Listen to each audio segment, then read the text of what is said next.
Hello students, ब्रह्मास्त्र academy के इस YouTube channel पर आप सबका फिर से स्वागत है। मैं अक्षत भुसौलिया, आप सबका फिजिक्स मेंटर, और आज हम सीखेंगे क्रिटिकल एंगल के बारे में। क्रिटिकल एंगल क्या होता है? अभी हमने देखा रिफ्रैक्शन कहाँ से कहाँ हमने देखा, एयर से ग्लास में या एयर से वाटर में, और हमने फिर देखा कि वाटर से एयर में भी रिफ्रैक्शन होता है। तो क्रिटिकल एंगल क्या होता है? ऐसा एंगल किसी भी डेंसर मीडियम में, वो एंगल जिस एंगल के लिए किसी ऑप्टिकल रेयर मीडियम में जो एंगल ऑफ रिफ्रैक्शन है वो 90 डिग्री आए। कैसे होता है इसका, ये देखते हैं अपन। मान लीजिए कि एक एयर और वाटर का सरफेस है, ठीक है, इसके नीचे वाटर है और ऊपर जो है वो एयर है, और लाइट रे, क्रिटिकल एंगल हमेशा डेंसर मीडियम में मिलता है। तो लाइट रे हमेशा क्या होनी चाहिए? डेंसर मीडियम से रेयर मीडियम में जानी चाहिए। तो लाइट रे अगर डेंसर मीडियम से रेयर मीडियम में जा रही है, अगर यहाँ पर कोई ऑब्जेक्ट रखा हुआ है, ये कोई ऑब्जेक्ट रखा हुआ है, और इससे एक लाइट रे निकल के denser medium to rare medium travel कर रही है, तो ये इस डायरेक्शन में गई यहाँ पर, और मैंने यहाँ पर एक नॉर्मल बना दिया। ये नॉर्मल है, अगर यहाँ पर इस सरफेस पर ये नॉर्मल है, तो जो क्रिटिकल एंगल, जो अगर ये लाइट रे यहाँ से निकलती रिफ्रैक्ट हो जाती है, अभी तक हमने देखा कि लाइट रे जो भी ट्रेवल कर रही है, ये यहाँ से यहाँ ट्रेवल कर रही है, तो ये अगर एयर में जाएगी, ये एयर है और नीचे वाटर, तो अगर कोई लाइट रे वाटर से निकल के एयर में जाती है, मतलब कि ऑप्टिकली डेंसर मीडियम से ऑप्टिकली रेयर मीडियम में जाती है, तो वो क्या करेगी? वो नॉर्मल से अवे बेंड हो जाएगी। ये लॉ हमने पढ़ा हुआ है। अगर if the light ray travels from optically denser medium to optically rare medium, then it moves away from the normal, तो इसको अवे फ्रॉम नॉर्मल जाना चाहिए। तो अगर हम इस एंगल को बढ़ाते जाएं, यहाँ पर आई का एंगल बढ़ाते जाएं, तो यहाँ पर आर का एंगल बढ़ता जाएगा। मान लीजिए पहले ये ऐसी निकल रही थी, किसी डायरेक्शन में, इस डायरेक्शन में जा रही थी, लेकिन फिर हमने इसको और बढ़ाया, तो एक टाइम ऐसा आया जिस टाइम पे ये इस डायरेक्शन में ही ट्रेवल करने लगी, इस सरफेस के पैरेलल डायरेक्शन में। इसी सरफेस पे, इस सरफेस का जो प्लेन है, उस सरफेस पे ही अगर वो लाइट रे ट्रेवल करने लगे, ये इस डायरेक्शन में अगर ट्रेवल करने लगे, तो यहाँ पर कौन सा एंगल बनने वाला है? ये 90 डिग्री का एंगल बनेगा यहाँ पर, और यहाँ पर एक एंगल आई बनेगा। तो वो एंगल ऑफ इंसिडेंस, उस एंगल ऑफ इंसिडेंस को हम क्रिटिकल एंगल कहते हैं, जिस एंगल के लिए एंगल ऑफ रिफ्रैक्शन 90 डिग्री हो। ठीक है, critical angle is that angle of incidence inside a denser medium for that the angle of refraction in the rare medium is 90 degree. तो इस एंगल को, इस आई को हम क्रिटिकल एंगल बोलेंगे। ठीक है, ये आई क्या हो गया? इस समय पे सी हो गया, पहले वो सी नहीं था।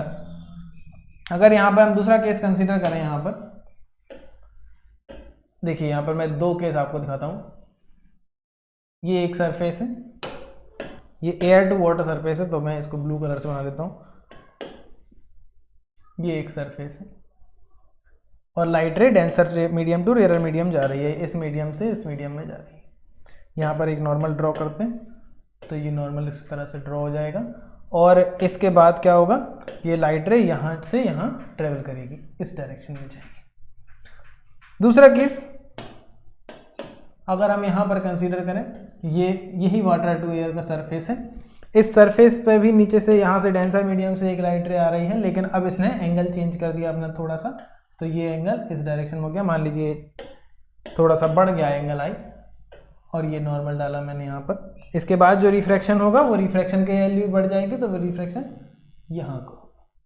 ठीक है, अब तीसरा केस, इस एंगल आई को हमने और बढ़ा दिया, ये वाटर टू एयर सरफेस है, और यहाँ पर मैंने एक और लाइट रे लाई इस डायरेक्शन में, और जिस डायरेक्शन में यहाँ पर नॉर्मल बन जाएगा, यहाँ पर ये परपेंडिकुलर डायरेक्शन पे। तो इस एंगल के लिए अगर लाइट रे यहाँ पर थी, फिर एंगल हमने बढ़ाया तो लाइट रे और नीचे आई, फिर हमने थोड़ा सा और अगर आई को चेंज किया, तब हो सकता है लाइट रे इस डायरेक्शन में ट्रेवल करे। एक टाइम ऐसा भी तो आएगा, ये अगर घटता जा रहा है, बढ़ता जा रहा है, ये एंगल ऑफ रिफ्रैक्शन, यहाँ पर मान लीजिए 45 था, फिर ये 60 हो गया, अब ये बड़ा और ये 90 डिग्री हो गया। तो इस एंगल ऑफ इंसिडेंस को, ये सारे एंगल ऑफ इंसिडेंस है, ये भी एंगल ऑफ इंसिडेंस है, ये भी एंगल ऑफ इंसिडेंस है, ये एंगल ऑफ इंसिडेंस है, और इस ही एंगल ऑफ इंसिडेंस को हम कहते हैं क्रिटिकल एंगल। क्यों कहते हैं? क्योंकि इसके ही लिए सिर्फ जो एंगल ऑफ रिफ्रैक्शन है वो 90 डिग्री बना। तो क्रिटिकल एंगल वो एंगल ऑफ इंसिडेंस होता है जिस एंगल ऑफ इंसिडेंस के लिए एंगल ऑफ रिफ्रैक्शन जो है वो 90 डिग्री है। आपने देखा होगा कभी कभी वाटर जो नदी का सरफेस है वो हमें एकदम चमकता हुआ दिखता है। अगर वहां पर ऊपर से सूरज की रोशनी आ रही है तो नदी का सरफेस एकदम से चमकता है। क्यों चमकता है? क्योंकि उसके लिए, या फिर नीचे कोई भी चीज जो डली हुई है वो एकदम चमकने लगती है, क्योंकि उसके लिए जो एंगल ऑफ इंसिडेंस है वो क्रिटिकल एंगल के बराबर हो गया है, और वो जो लाइट रे है वो सरफेस पे ही ट्रेवल कर रही है, तो सरफेस पे एकदम से हमें रोशनी दिखने को मिलती है। इसके बाद हम देखते हैं, ये तो क्रिटिकल एंगल हो गया। क्रिटिकल एंगल का फॉर्मूला अगर ड्राइव करने की कोशिश करें तो देखिए क्या होगा। सबसे पहले मैं एक डायग्राम बना लेता हूँ भाई। ये वाटर टू एयर सरफेस, इस सरफेस पे नीचे से डेंसर मीडियम से एक लाइट रे, यहाँ पर कोई ऑब्जेक्ट रखा है, इससे लाइट रे आई इस डायरेक्शन में, यहाँ पर हमने एक नॉर्मल बना दिया। नॉर्मल बनाना बहुत ज़रूरी है, ज़रूर बना के आइएगा। और यहाँ पर ये इस डायरेक्शन में रिफ्रैक्ट हो गई लाइट रे। ठीक है, लाइट अभी रिफ्रैक्ट ही हुई है, मतलब दूसरे सरफेस पे है, लेकिन मीडियम तो चेंज हुआ इसमें, मतलब जो लाइट रे थी यहाँ से गई और यहाँ पर 90 डिग्री का जो एंगल बनेगा वो एंगल ऑफ रिफ्रैक्शन ही बनेगा। ठीक है, यहाँ पर रिफ्लेक्शन तो हो नहीं रहा, लाइट एक मीडियम से दूसरे मीडियम में तो जा ही रही है ना, तो रिफ्रैक्शन होगा। अब अगर हम यहाँ पर स्नेल्स लॉ लगाएं, स्नेल्स लॉ क्या कहता है कि sine i divide by sine r is equal to constant mu. ठीक है, साइन आर की वैल्यू हमें पता है इस केस में कितनी होने वाली है, 90 डिग्री। तो sine r sine i divide by sine 90 degree is equal to mu. ये कहाँ से कहाँ जा रही है? ये वाटर टू एयर जा रही है, तो ये क्या होगा, refractive index of air with respect to water, तो ये डब्ल्यू म्यू ए हो जा रहा है। ठीक है, तो sine i upon sine r, sine 90 की वैल्यू कितनी होती है, साइन 90 की वैल्यू 1 होती है, तो sine I is equal to W mu A, ये आ गया। इस साइन आई को हम इस केस में क्या लिख सकते हैं, ये आई सी के बराबर होगा। क्यों होगा सी के बराबर? क्योंकि इसी एंगल ऑफ इंसिडेंस को हम क्रिटिकल एंगल बोलेंगे। तो इस एंगल ऑफ इंसिडेंस को अगर मैं क्रिटिकल एंगल लिखूं तो sine C is equals to W mu A. हमने म्यू का एक और फॉर्मूला भी देखा था, क्योंकि डब्ल्यू म्यू ए तो हम रिलेट नहीं कर पाएंगे आसानी से, हम ए म्यू डब्ल्यू ज़्यादा आसानी से रिलेट कर सकते हैं। तो अगर हमें रिफ्रैक्टिव इंडेक्स ए म्यू डब्ल्यू निकालनी है तो हम क्या करें, ए म्यू डब्ल्यू कैसे आएगी, A mu W is equals to 1 upon W mu A. ये हम पढ़े हुए हैं पिछले लेक्चर में, इस पर एक क्लास मैंने ली हुई है, अगर आपने वो नहीं देखी हो तो मैं उसका लिंक डिस्क्रिप्शन में डाल दूंगा, आप पहले उसको देखिए, फिर आपको ये समझ में आएगा कि ये ए म्यू डब्ल्यू डब्ल्यू म्यू ए कैसे हो गया। तो ए म्यू डब्ल्यू अगर हमें चाहिए है तो हम क्या करें, 1 अपॉन डब्ल्यू म्यू ए कर दीजिए, और डब्ल्यू म्यू ए की वैल्यू कितनी है, साइन सी, तो 1 अपॉन डब्ल्यू म्यू ए की वैल्यू क्या आ जाएगी, 1 अपॉन साइन सी, और ये ही 1 अपॉन डब्ल्यू म्यू ए को हम क्या लिख सकते हैं, A mu W is equal to 1 upon sine C. तो ये जो हो गया ये क्रिटिकल एंगल का फॉर्मूला हो गया। ठीक है, 1 upon sine C is equal to A mu W, यही आपके क्रिटिकल एंगल का फॉर्मूला है, ये आपको बुक्स में भी मिल जाएगा। समझ में आया? ये 1 अपॉन साइन सी कहाँ से आता है, इसको आप कॉसेक सी भी लिख सकते हो, अगर आपको इसको और चेंज करना हो तो आप इसको कॉसेक सी ऐसा भी लिख सकते हो, वैसे 1 अपॉन साइन सी भी बेहतर है। अब क्रिटिकल एंगल आपको समझ में आया क्या होता है कि अगर कोई लाइट रे इंसिडेंस हो रही है और उसके लिए जो एंगल ऑफ रिफ्रैक्शन है वो 90 डिग्री बन रहा है। हमने पहले देखा था एक लाइट रे इंसिडेंस हुई, वो किसी एंगल पे निकल गई, फिर दूसरी लाइट रे इंसिडेंस हुई, दूसरा एंगल बना के वो थोड़े ज़्यादा एंगल बना के रिफ्रैक्ट हुई, तीसरी लाइट रे में क्रिटिकल एंगल बन गया। अब ऐसा भी तो हो सकता है कि अगर हम यहाँ पर इंसिडेंस एंगल ऑफ इंसिडेंस को और बढ़ाते जाएं तो ये लाइट रे घूम जाए या फिर उसी मीडियम में वापस चली जाए, ऐसा भी तो हो सकता है। क्या हुआ था, ये लाइट रे यहाँ से आ रही थी, ऐसे ही बना देता हूँ, ये लाइट रे मान लीजिए यहाँ से आ रही थी, फिर इस डायरेक्शन में जा रही थी, एक लाइट रे यहाँ से आ रही थी तो इस डायरेक्शन में जा रही थी, तीसरी लाइट रे हमने देखी इस डायरेक्शन में आ रही थी, यहाँ जा रही थी। अब अगर हम इस एंगल ऑफ इंसिडेंस को और थोड़ा सा बढ़ा दें, यहाँ कर दें, तो ये घूम जानी चाहिए ना, ये तो सरफेस के अंदर आ जानी चाहिए, ऐसी हो जानी चाहिए, तो ऐसा होता है। और इस फिनोमिना को हम कहते हैं टोटल इंटरनल रिफ्लेक्शन। इसको अच्छे से जान लेते हैं, टोटल इंटरनल रिफ्लेक्शन, इसको कहते हैं TIR, टोटल इंटरनल रिफ्लेक्शन। यहां पर रिफ्लेक्शन होता है, कैसे होता है ये देखिए, यहां से मैं आपको एक फोटो से दिखा देता हूं।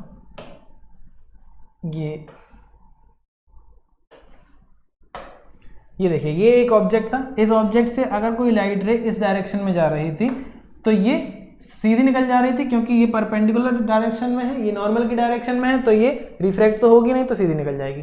फिर यहाँ से अगर कोई लाइट रे θ1 बना के जा रही थी denser medium to rarer medium, तो ये θ2 पे रिफ्रैक्ट हो जा रही थी। तीसरी लाइट रे अगर ये angle of incidence critical angle के बराबर हो जाए, ये θc हो जाए, तो यहाँ पर ये रिफ्रैक्शन 90 डिग्री हो जाएगा। और अब क्या होगा, अब अगर आपने एंगल को, एंगल ऑफ इंसिडेंस को थोड़ा सा भी ज्यादा कर दिया तो ये क्या होगा, ये लाइट रे और नीचे आ जाएगी, तो ये इस ही सरफेस के, ये मतलब इसी मीडियम के अंदर ही अंदर ट्रेवल करेगी। इस फिनोमिना को हम कहते हैं total internal reflection. Total internal reflection की खासियत क्या होती है कि इसमें एनर्जी कहीं वेस्ट नहीं होती। आपने ऑप्टिकल फाइबर केबल देखी हो, जहाँ से जिससे इंटरनेट भी भेजा जाता है, इंटरनेट का जो प्रसार होता है वो ऑप्टिकल फाइबर केबल से होता है। ऑप्टिकल फाइबर केबल में इसी फिनोमिना का यूज होता है, टोटल इंटरनल रिफ्लेक्शन का। होता कैसे है, यहाँ पर कांच के दो फाइबर होते हैं, एक फाइबर होता है जिसके अंदर हम कोई मैसेज एक इस तरीके का एंगल बना के भेजते हैं। ये इंटरनेट में आपने कोई मैसेज यहाँ से डाला तो ये इस डायरेक्शन में टोटल इंटरनल रिफ्लेक्शन करते हुए दूसरी जगह चला जाएगा। ये इंफॉर्मेशन जो है वो कभी खत्म नहीं होगी, इसकी एनर्जी और सेम इंटेंसिटी से उसी डायरेक्शन और दूसरी डायरेक्शन में हमको वापस मिल जाएगी। यहाँ पर अगर कोई एक देश से आप दूसरे देश में डाटा भेजना चाहते हो तो सेम इंटेंसिटी पे और वेरी हाई स्पीड पे ये आपको वो डाटा प्रोवाइड करा देगा। करता क्या है, किस फिनोमेना का यूज करता है, ये total internal reflection. Total internal reflection होता क्या है कि अगर आपने एंगल आई को थोड़ा सा भी ज्यादा कर दिया एंगल सी से, when angle of incidence is greater than critical angle for that medium, then the light bends in that medium and it seems to be reflected inside the medium. This phenomena is known as total internal reflection. अगर कोई light रे किसी angle of incidence को अपने critical angle से ज्यादा कर दिया तब क्या होगा, ये लाइट रे इस ही डायरेक्शन में बेंड हो जाएगी, इस ही मीडियम के अंदर अंदर चलेगी और फिर दूसरी सरफेस पे जाके भी ये इस तरीके का एंगल बना लेगी कि ये बाहर नहीं निकलेगी। बाहर ना निकली तो यहाँ पर क्या हो जाएगा, total internal reflection. Total internal reflection के और भी कंसिक्वेंसेस हैं। पहला तो हमने देखा ऑप्टिकल फाइबर केबल में। दूसरा, आपने कभी कभी नोटिस किया हो कि अगर आपका जो कांच का ग्लास है वो थोड़ा सा क्रैक हो जाए तो उस क्रैक में से अगर आपको रोशनी दिखाई देती है तो वो बहुत ज्यादा चमकीली रोशनी होती है। आपको ऐसा लगता है कि जो कांच का जो आपका ग्लास है वो एक मिरर के रूप में काम करने लगा है। कैसे होता है ये, यहाँ पर भी टोटल इंटरनल रिफ्लेक्शन होता है काफी बार। तो हमें वो चीज जो है, वो लाइट की जो है पूरी की पूरी इंटेंसिटी हमें अपने पास मिल जाती है, जिस वजह से वो कांच का जो ग्लास है जहां पर वो क्रैक है वो हमको कैसा दिखता है, बहुत चमकीला दिखता है। गर्मियों में हमने देखा हो मिराज फॉर्मेशन, आपने एक नाम सुना हो। मिराज में क्या होता है कि रेगिस्तानों में हमको कभी कभी ऐसा भ्रम हो जाता है, जो लोग रेगिस्तान में रहते हैं उनको पता होगा, कभी कभी पानी दिखने का भ्रम हो जाता है। हम देखते हैं कि वहां पर पानी है, हमें ऐसा लगता है कि वहां पर पानी है, लेकिन हम जब वहां पर पहुंचते हैं तो वहां पर पानी नहीं मिलता।